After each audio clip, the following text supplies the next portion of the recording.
আপু তুমি বাবুকে নিয়ে একটু গেটের সামনে আসো তো। এই সানগ্লাস খুলে। কেমন আছো তুমি? কেমন আছি আমি? একটা থাপ্পড় দিয়ে গালটা লাল করে দিব। আপনি আমার পিছন পিছন ঘোরেন কেন সবসময়? হ্যাঁ, তোমাকে ভালো লাগে তাই। একটা মেয়েকে চিনেন না জানেন না, রাস্তায় দেখলেন আর ভালো লেগে গেল। আমি তোমাকে ভালোবাসি। ইনি কে? বাবু একটু ধর তো। কি যেন বলছিলেন? ভালোবাসেন তাই না? আপনি কি জানেন আমি বিবাহিত? তুমি বিবাহিত? আমার শুধু বিয়েই হয় নাই, আমার একটা বাচ্চাও আছে। তোমার বাচ্চা কোথায়? এই যে আমার বাচ্চা। এটা তোমার বাচ্চা? আচ্ছা, তোমার হাজবেন্ড কোথায়? আমার ডিভোর্স হয়ে গেছে। আলহামদুলিল্লাহ। আলহামদুলিল্লাহ মানে? এতে তোমার হাজবেন্ড নেই, তাহলে তো আমার লাইন ক্লিয়ার, আমাকে বিয়ে করতেই। ওর বিয়ে হয়েছে, বাচ্চা আছে, জেনে আপনি ওকে বিয়ে করবে? হ্যাঁ করব, আমার এতে কোনো আপত্তি নেই। জান তো, চল চল চল বাসে চল। মাহি শোনো।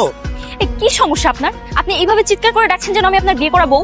তুমি তো তোমার সিদ্ধান্ত কিছু জানালে না। কিসের সিদ্ধান্ত? বিয়ের সিদ্ধান্ত। এক বাচ্চার মাকে আপনি কেন বিয়ে করবেন? মেয়ে আছে কিন্তু স্বামী তো নেই, তাই না? তো আমি তোমার সামনে হবো, সমস্যা কোথায়? আপনার বাসায় কি বাবা মা কেউ নেই? গুরুজনদেরকে দিয়ে বিয়ের প্রস্তাব পাঠাবেন। আচ্ছা ঠিক আছে, থ্যাংক ইউ। ওয়েলকাম। স্যার, এটাই কি বাসা? হ্যাঁ মা, এটাই। ওয়ালাইকুম আসসালাম। রাস্তায় যা জ্যাম ছিল, আস্তে আস্তে দেরি হয়ে গেল। মা তুমি আমার কাছে বসো, বসো। দেখে দেখে মাশাআল্লাহ, কি সুইট বাচ্চাটা। আর এটাকে দেখে বাবা মা ডিভোর্স হয়ে গেল। আন্টি, আপনি তো আমার সম্পর্কে সবকিছু জানেনই। সবকিছু জেনে শুনে আপনি এবং আপনার ছেলে আপনাদের যদি আমাকে পছন্দ হয়ে থাকে, তাহলে আপনারা আমার বিষয়ে বাবার সঙ্গে কথা বলতে পারেন। আলহামদুলিল্লাহ। আসলে শুভ কাজে দেরি করতে নেই, আমরা চাই সপ্তাহখানেকের মধ্যে বিয়ে হয়ে যায়। আজ তাহলে আমরা উঠি। জি।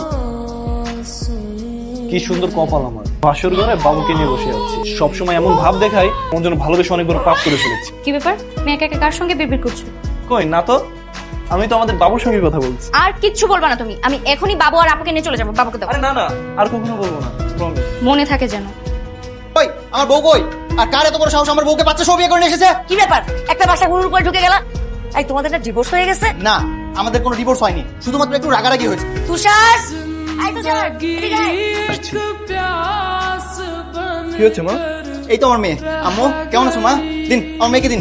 কে আপনি? আমি ওর বাবা। তুমি তুমি এখানে? তুমিই বলো, স্বামী স্ত্রীর মধ্যে তো একটু ঝগড়া ঝামেলা হতেই পারে, তাই বলে সে ডিভোর্স পর্যন্ত নিয়ে যাবে? আপনার সঙ্গে কথা বলে কোনো লাভ নেই, যা বলার আমাকে বলেন। আমি আমার ওয়াইফের সাথে কথা বলছি, তাতে আপনার সমস্যা কি? মানে কি, ইনি যদি আপনার ওয়াইফ হয় তাহলে বাচ্চা কিভাবে আপনার? হ্যাঁ, বাচ্চা তো আমারই। মানে কি? মানে আমি বুঝিয়ে বলছি, এই বাচ্চা আসলে আমার না, বাচ্চা আপুর। আর আমি বিবাহিত নই। তার ভালোবাসার পরীক্ষা নিতে আমি নাটকটা সাজিয়েছিলাম। তার মানে তুমি বিবাহিত নও? না, আমি অবিবাহিত। ওই বৌমা, তুমি তো বুদ্ধিমানের কাজ করেছো। যাও, তোরা করে যা।